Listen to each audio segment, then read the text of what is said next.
guys, what's up? It's Joe Raiti from Raiti's Rides, and today I wanted to talk about a bunch of people have been asking me, you know, why didn't I get a 2018 Subaru WRX STI? Instead, I went the Ford Focus RS route. And that's a really good question because for a long time I've been a big Subaru fan. I've owned many WRX STIs over the years. If you haven't seen any of my other videos talking about my experiences, make sure you go over to my vlog playlist and definitely want to watch those. But I've had an 06 STI, I had an 08 STI, and then I had a 2015 STI. I guess the biggest thing for me right off the bat is that there wasn't enough difference between the 2015 STI and the mild refresh for 2018. Now, it's awesome that the car came with the 19-inch wheels, those 6-piston Brembo calipers. I like the way they did some tweaking to the interior with the piano gloss black, and I really do like the front end of the car. But it just it wasn't new enough to go and buy a whole new STI when it was very similar to my 2015. So for me, you know, when Ford released the Focus RS in 2016, I really liked it. Obviously, all new car for them with the first time all-wheel drive on an RS, and the first time selling an RS model here in the States. So there was that excitement about it. I've owned the car for now a couple months, going on 3 months, and I guess for me, comparing the two cars, the gearbox is definitely smoother in the RS. I do like that notchy feel on the STI, and if you get the short throw shifter from the factory, it does definitely shorten up the throws. It is a little notchy, but I enjoyed that with the car. It had a very mechanical feel to the shifter, where this isn't as mechanical feeling, but it's much smoother. So that's definitely one place where it's like, depending on what you want, if you want the ultimate in smoothness, with this gearbox, it's smoother than in the STI. Throws are still very short, even in stock form on the RS. I did update the shift knob, and I put a Ford Performance RS carbon fiber shift knob. It gives a little extra weight, and I like the size of the shifter the shift knob compared to the stock shift knob in the RS. The interior in the RS is a little bit more cramped than on the STI. You are sitting a little bit higher, so I don't know how you're going to feel about that compared to the STI. Although in the STI you're not sitting very low, but you're definitely sitting higher in this car than you are, say, a Honda Civic Type R.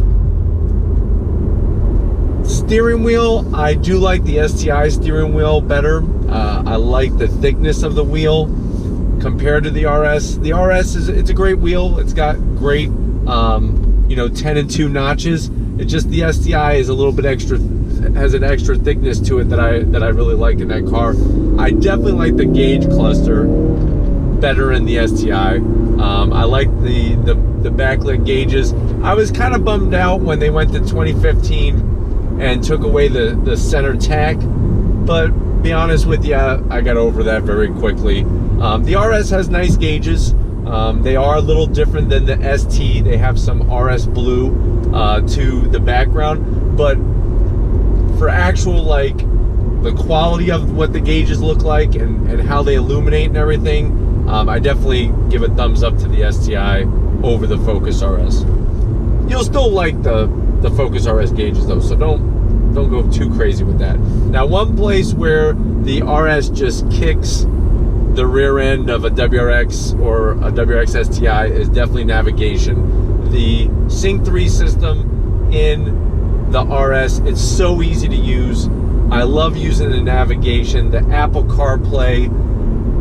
That's something that with the Subarus, you know, they are catching up, but their infotainments are really lacking, especially compared to this car. It's very easy to use.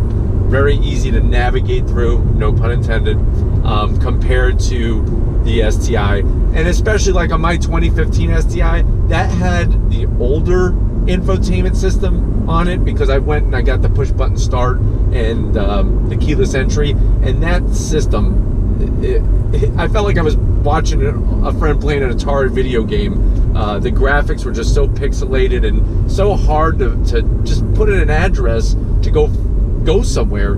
I was using my phone more, and I'm saying to myself, well, why do I even have the navigation? But it came as a package, so they kind of got you there with you know, whether you wanted the navigation and whatnot. When it comes to power, this car definitely, the boost comes in much lower in the RPM range, and it's much more linear.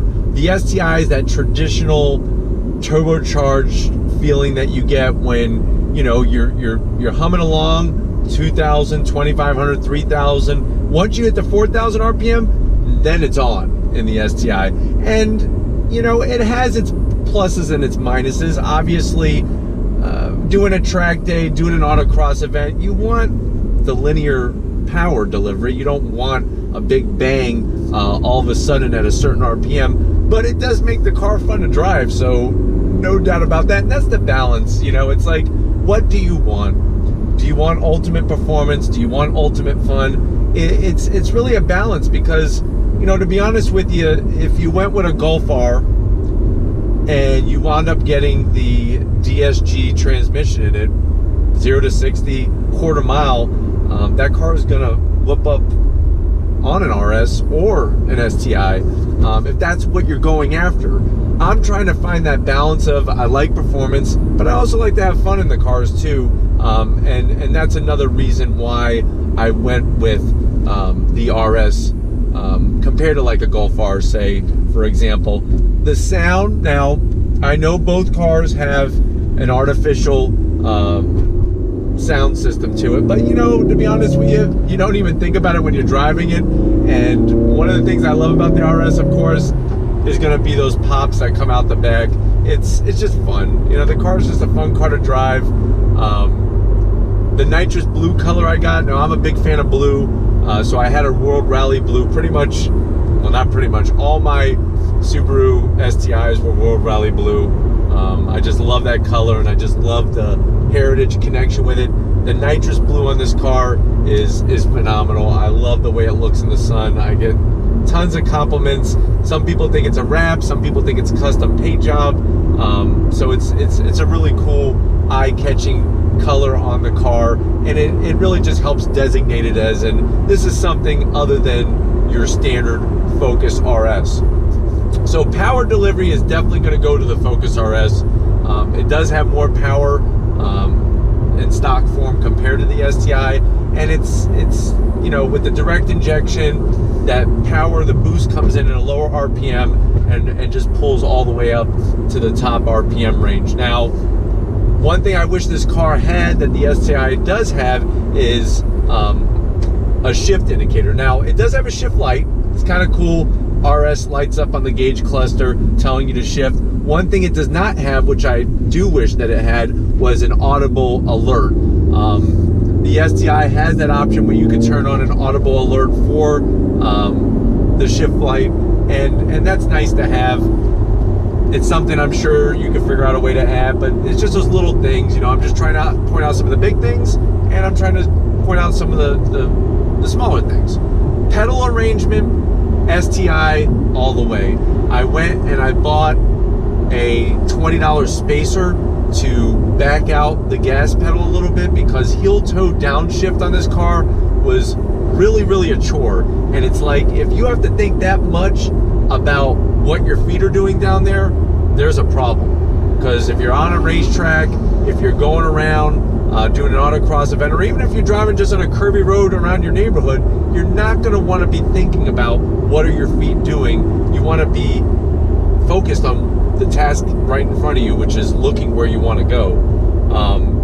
So that's one thing that with the spacer, it does definitely help with the heel-toe downshifting, as you could hear. and it makes it much smoother. And remember, with a manual transmission car, when you're downshifting and you're trying to match those revs, it's about keeping the balance of the car from getting all herky-jerky. So now the pedals are better.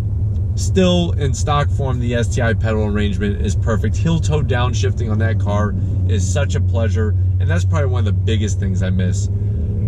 Seats. Now, I know a lot of people don't like these Recaros because they say they're too tight. My question is, what is the point of a Recaro then? You want the Recaro seat to hold you in snug. It's gonna feel tighter. On the STI, you have an option. You have an option to go with the Recaros, or you have an option to go with the standard seat. Just be known that these are full Recaros, bottom and back. On the STI, one thing I've noticed with the 2018s is that the Recaro seat is just the back. It still has the stock bottom. So you're gonna get that extra bolstering on the side. It's not as much as this seat, but you're not getting any extra bolstering down low, which is difficult because, especially, you know, when you're going in those tight turns, you want your legs to stay together. These seats also have a little bit of a pitch to them. Love it or hate it, that's how it is. I personally don't have a problem with it. This is why you want to go and test drive the car, really feel what the seats like are to you. I'm 6 foot, 200 pounds, just to give you a little bit of perspective. I'm not, you know, some horse jockey or something like that where I'm 4 feet tall. When it comes to the all-wheel drive performance, now, you would never know, ever, that this car, when you're driving at highway speeds, is front-wheel drive, and then the power is going to transfer to the rear when you get on the gas. Like, you don't feel that transition. That was something that I was a little concerned about when I got the car, because my Subaru experience, you know, with the Subarus, is obviously full all-wheel drive all the time. With this, it's going to transfer. So there's a lot more technology in the RS when it comes to balancing the power of the all-wheel drive system compared to the Subaru. So that's something that is different, and you can sense it. When you put this car into a turn, it does not understeer one bit. Whereas with the STI, even though they've done a lot of work to try to cancel that out, it still wants to understeer. And you know, they updated the center diff in the new 2018 STI, and the rear diff and everything, and it still isn't perfect. With this car, like I said, it does have its downside. Supposedly, I haven't experienced, but supposedly people that have pushed this car super hard, sometimes the rear diff shuts down. I haven't experienced that, so until that happens, I won't be able to tell you how it felt or what took place. But for now, everything is great. On twisted roads, I'm able to go up, down, up, down, up, down, and never have an issue with the all-wheel drive system. Brakes. Now, both of them have Brembo brake setups. Obviously, in the new STI, you're going to have the 6-piston calipers. I haven't driven a 2018 STI fully. I've driven 2, and from what I felt, that the brakes are really good. I mean, either way, the brakes are good. Obviously, with an extra piston, you're going to have extra stopping stability, and that's important when you're doing those events, track days, autocross, or doing a nice twisty road. So for brakes, I really think both have a great feel, both have a great balance. If anything, the STIs bite a little bit earlier than the RS brakes do, but they're both very progressive, and they're just great brake systems. And you know, when you're using Brembo quality parts, that's what you're gonna get. What else? So engine fuel economy. Believe it or not, fuel economy is better in the RS. I've been getting better fuel economy in the RS than the STI. One thing that does kind of suck is the gas tank is smaller in the RS. So, you know, I still only fuel up once a week, but I am putting more fuel in, even though I am getting better gas mileage than I was in the STI, just because it has a little bit of a smaller tank. Interior quality, I think the Subaru is a tad better. I like the The fit and finish is pretty good. I think the Subaru has a better feel to it, especially with that piano gloss black finish on a lot of the pieces. This really isn't terrible. I think one of my biggest upsets is that there is a piece of plastic that runs the length of the bottom of the windshield.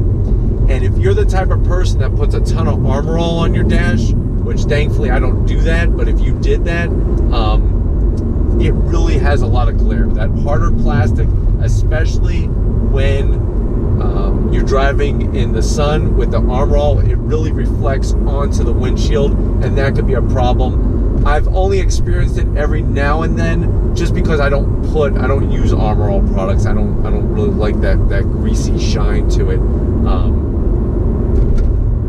What else can I think of? Oh, suspension. So obviously in this car, you're going to have the ability to select between two separate suspension settings.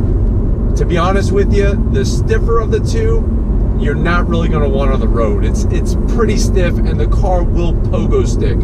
The softer of the two settings puts it probably just a tad better than the STI. The STI shocks, the stock suspension, which is not adjustable, is a stiff ride. But I mean, you know, I personally have never bought one of these cars and said to myself, you know what, I want a Cadillac cush ride in my high performance cars. So it's one of those things that I personally don't have a problem with. Do I use a stiffer suspension on the road? No, it's too stiff. The car pogo sticks a lot, especially when you're getting hard on the brakes, and if the road is bumpy, you're going to bounce a lot, and it upsets the weight transfer. In the softer suspension setting, it's no big deal. I haven't used drift mode. Will I ever use drift mode? Probably not. That's not why I bought the car. To me, it's a little gimmicky. Sure, you could do it, have fun, it's your car, whatever. But for me personally, I normally drive it in track mode. And what I do is I shut off. In track mode, there's like an extra special setting, and I'm gonna do a separate vlog just about the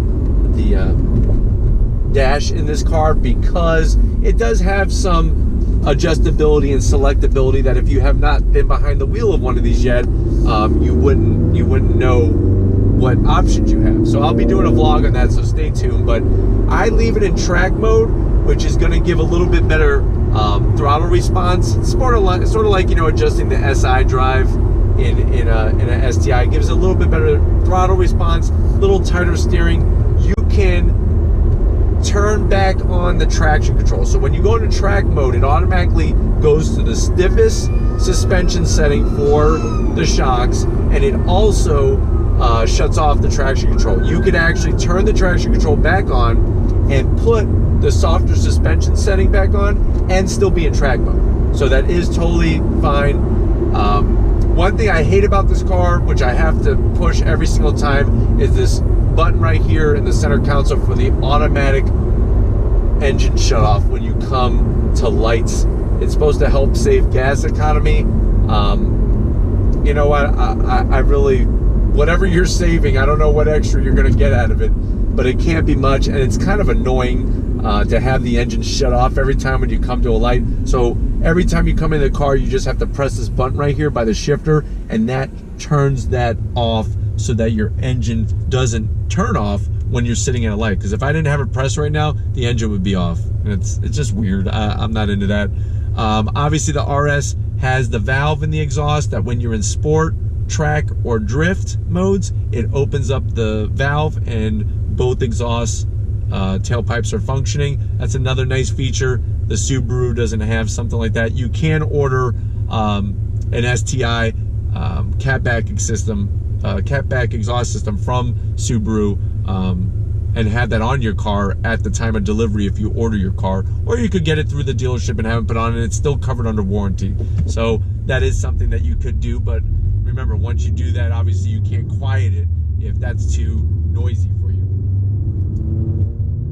Other than that, you know, I'm enjoying the car. I'm very excited to see what 2020 is going to bring with the new Subaru coming out. Hopefully it's supposed to be this updated WRX and STI platform. We'll see what happens with that. I'm still enjoying it more than my Civic Type R. The car does what I want it to do. I love the all-wheel drive system. I love the sound, and it's just a great car to have fun in, to drive. It's very usable with the space in the car, and for me, it's comfortable. I like the seats. If you have any other questions, please leave a comment in the comment section. I'll be more than happy to vlog about this car and my STI if you need some more information. I will also vlog about anything with this car, or any car for that matter. So please let me know in that comment section. You can visit me at raitiesrides.com, and you can send me a message directly through there. I also have my Instagram page and Twitter account that you can check out. It's all original content. And just like always, guys, if you have not hit that subscribe button, please hit the subscribe button. I promise you it's worth coming back for more. I want to thank all my current subscribers. I want to thank you for watching. And like always, I'll see you on the next ride.